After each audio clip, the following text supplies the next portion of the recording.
हरिओम सभी को। आज हमारे साथ हैं सुनीता टिबड़ा जी झुंझुनू से, जो एक वाणी पर अपने भाव बताएंगे। हरिओम सुनीता। हरिओम दीदी। हरि। वाणी है भक्ति की चेतावनी की। ये तितलियां, ये भंवरे तंग करते हैं। रंग से, शब्द से, रसपान कर उपालम न रहेगा बोले। मतलब उपालम का मतलब उलाहना नहीं रहेगा हमारे जीवन में। तो गुरुदेव वाणी में यही समझा रहे हैं हम बच्चों को कि तू रसपान करेगा तो तेरा भगवान के लिए उलाहना नहीं रहेगा, और रसपान नहीं करेगा तो उलाहना ही देता रहेगा हर वक्त भगवान को। गुरुदेव हमें तितली और भंवरे के माध्यम से समझा रहे हैं कि तितली और भंवरे होते हैं, वो चारों तरफ मंडराते रहते हैं, पूरी देर घूमते रहते हैं संसार में। उन्हें तृप्ति क्यों नहीं है? क्योंकि वो एक फूल का रसपान नहीं करते। चारों तरफ रसपान करते हैं। आप इस फूल का, अब इस फूल का, अब इस फूल का, बोला दोनों मंडराते रहते हैं। उसी प्रकार बोला संसार का जो प्राणी है, वो भी क्या, तितली और भंवरे के जैसे चारों तरफ मंडराता रहता है। आज इस मंदिर जाना है, आज उस मंदिर जाना है, आज मंगलवार है तो बालाजी के जाना है, आज शनिवार है तो शनिश्चर भगवान के जाना है। एक का रसपान नहीं करता। देवता सारे एक है, सत्य पे आधारित है, सब जगह रस है, परंतु प्राणी जान नहीं पा रहा, रसपान नहीं कर पा रहा। एक जगह जगह जगह दर दर भटकता है, इधर उधर घूमता रहता है। बोले बोले अधर पर उस परमात्मा का नाम रख लेगा, उस राम का नाम का आधार ले लेगा प्राणी, तो बोला वो तितली और भंवरे की तरह घूमेगा नहीं चारों तरफ। पर राम के नाम का आधार नहीं ले पाता है। बोला कितने भक्त हुए हैं, बोला प्रहलाद था, बोला राम के नाम का आधार लिया तो बोले रसपान किया तो उसका जीवन तर गया। बोले नल और नील थे, राम के नाम का आधार लिया तो उन्होंने पुल बना दिया। बोले आधार लेना पड़ेगा। बोले बोले एक बीज ने मिट्टी का आधार लिया तो वृक्ष बन गया, एक बिल्डिंग ने नींव का आधार लिया तो बोले बिल्डिंग बन गई। उसी प्रकार हम प्राणी को भी क्या, राम के नाम का आधार लेना पड़ेगा, एक का रसपान करना पड़ेगा, तभी हमारा जीवन सार्थक होगा। तभी हम इस भव सागर से पार हो सकते हैं। बोले तभी ये सूखा बीज हरा हो सकता है, हरियाली आ सकती है। बोला कि तो हम सूखे सूखे चारों तरफ घूमते रहेंगे, तन से और मन से, दोनों से हमारे थकान हो जाएगी। क्योंकि हम जाते तो सब जगह है कि भगवान मैं तो सब जगह आया, मैं तेरी फेरी भी निकाली, मैंने तेरा प्रसाद भी चढ़ाया, मैंने माला भी बनाई तेरे को, कितना मैंने सारा कार्य किया, तो भी मुझे रस नहीं आ रहा, मेरा जीवन सूखा सूखा है। प्राणी जान नहीं पा रहा, उलाहना दे रहा है भगवान को। और उलाहना कब नहीं देगा? जब उसका रसपान करेगा। अगर रसपान करना आ गया तो बोला उलाहना देगा ही नहीं वो, चाहे वो कहीं पे भी जाओ संसार में, कहीं भागवत में भी जाएगा। अरे हमारे गुरुदेव की संतवाणी में भी ये बात कही हुई है, उसका रस लेगा, वो रस ले नहीं पाता है क्योंकि वो एक जगह टिकाव नहीं खाता। उसे नाम के नाम का आधार नहीं लिया, केवल जाना आने तक ही सीमित रहा, केवल मंडराता ही रहता है, चारों तरफ घूमता ही रहता है, आधार नहीं लेता वो।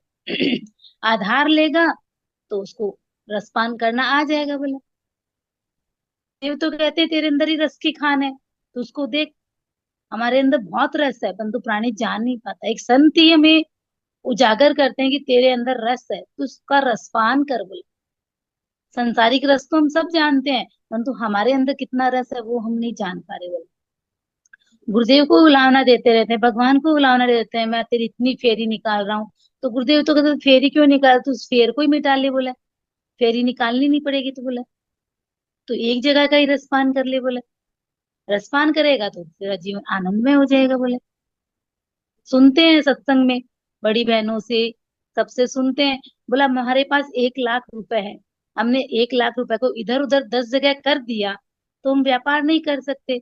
और 1 लाख रुपए को हम एक जगह डिपॉजिट करके हम व्यापार करेंगे तो हम उसका आनंद कमा सकते हैं। उसी प्रकार प्राणी को क्या है, एक का आधार लेना है। बोला एक रखे टेक, परंतु प्राणी क्या है, जगह जगह घूमता रहता है और भगवान को उलाहना देता रहता है कि भगवान आपने मेरा एक कार्य ही नहीं किया। एक छोटा सा दृष्टांत है। बोले एक व्यक्ति है, उसको कष्ट होता है बहुत, वो भगवान से प्रार्थना करता है, भगवान मेरे कष्ट हरो। भगवान तो हरने के लिए तैयार है, तो सबसे पहले वो गणेश जी का नाम लेता है, गणेश जी मेरे कष्ट हरो। गणेश जी आते हैं उसका कष्ट हरने के लिए, इतने में कहता है बालाजी मेरे कष्ट हरो। तो गणेश जी तो चले जाते हैं, बालाजी आते हैं। तो बालाजी आते हैं, इतनी देर में कहते हैं दुर्गा माता मेरे कष्ट हरो। तो दुर्गा माता आती, बालाजी चले जाते हैं। फिर कहते हैं मेरे को और कोई भगवान का नाम ले लेता है, तो वो एक का आधार ले लेता है, तो उसके कष्ट रहते हैं। फिर भगवान को पालम देता है कि भगवान आप तो मेरे कष्ट ही नहीं हरते हो।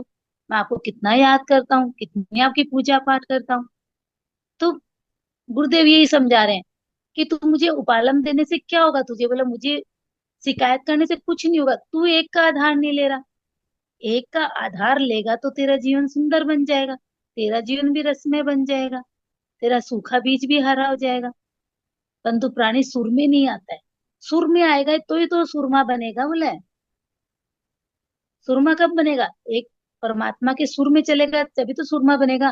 कभी हम उधर जाएंगे, कभी उस कोने, कभी पूरब, कभी पश्चिम, कभी उत्तर दक्षिण, तो हम एक दिशा में ही नहीं जाएंगे तो लक्ष्य को कैसे प्राप्त करेंगे। एक दिशा में जाएंगे जब भी तो लक्ष्य को प्राप्त करेगा ना प्राणी, तभी तो इसका रसपान करेगा बोले। कुआं जगह जगह खोदने से थोड़ी पानी निकलेगा, एक जगह 100 फुट को कुआं खोदेंगे जब भी तो पानी मिलेगा, हमें उसका रसपान कर पाएंगे बोले। तो हमें एक जगह जाना है।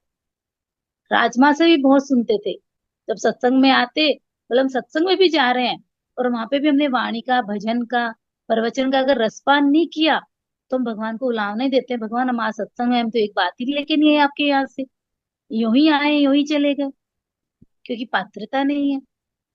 पूछा तो मालूम चला कि अभी आपकी अवस्था नहीं है, आप सुन नहीं रहे सही से, आप रसपान नहीं कर रहे। जब रसपान करने लग जाते हैं तो प्रवचन, वाणी, भजन जो भी होता है उसका हम चाहे 2 ही लाइन लेके आओ, 2 ही शब्द लेके आओ, पूरे दिन घर में चिंतन मनन चलता है उसका।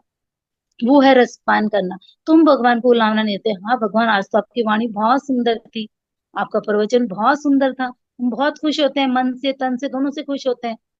तो वाणी में गुरुदेव हमें यही समझाना चाह रहे हैं कि ये तितलियां, ये भंवरे तंग करते हैं, रंग से, शब्द से, रसपान कर उपालम न रहेगा बोले, तुझे रसपान करना है बोले। यही गुरुदेव हमें समझा रहे हैं इस वाणी में। हरिओम। हरिओम। बहुत ही सुंदर भाव हमने सुना कि जैसे सार रूप में बताया कि रसपान कर, रसपान करना जरूरी है, जहां भी जाए वहां का रस ले, उस रस को पिए, तो हमें कोई शिकायत भाव नहीं रहेगा, उल्लाहाना नहीं रहेगा। जैसे कहा ना, सुर में आ जाए। सुर में कैसे आएंगे, जब हम किसी चीज का रसपान करेंगे तब सुर में आएंगे। अदरवाइज रस ही नहीं पिए, कहीं भी चले गए और रसपान नहीं किया उस चीज का, तो हमारे अंदर वो शिकायत भाव बनी रहेगी। यही तो कहा ना वाणी में कि हाँ। यही भाव लगा कि तितलियां और भंवरे हमें तंग करते हैं, जैसे वो शिकायत कर रहे हैं कि हाँ ये हमें परेशान कर रहे हैं। क्यों कर रहे हैं, कि कभी रंग से कभी शब्द से।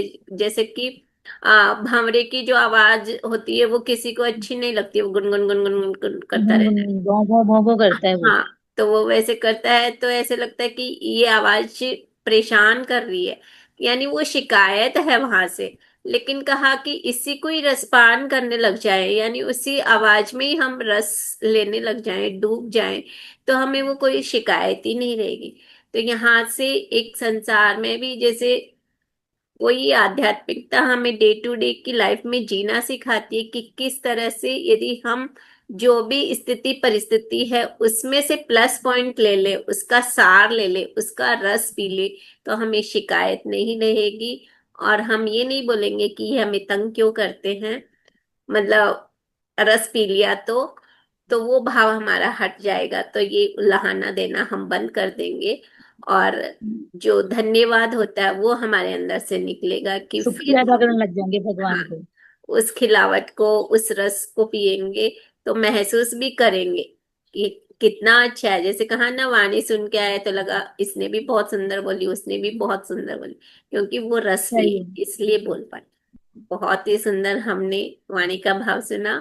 इसी तरह से आप भी अपना भाव व्यक्त कर सकते हैं कमेंट बॉक्स में जाकर। और मतलब बहुत से भाव होते हैं वाणी के, ऐसा नहीं है कि हाँ। यही है। आपका अपना भाव विचार है तो आप भी बता सकते हैं। हरिओम। हरिओम दीदी। हरिओम।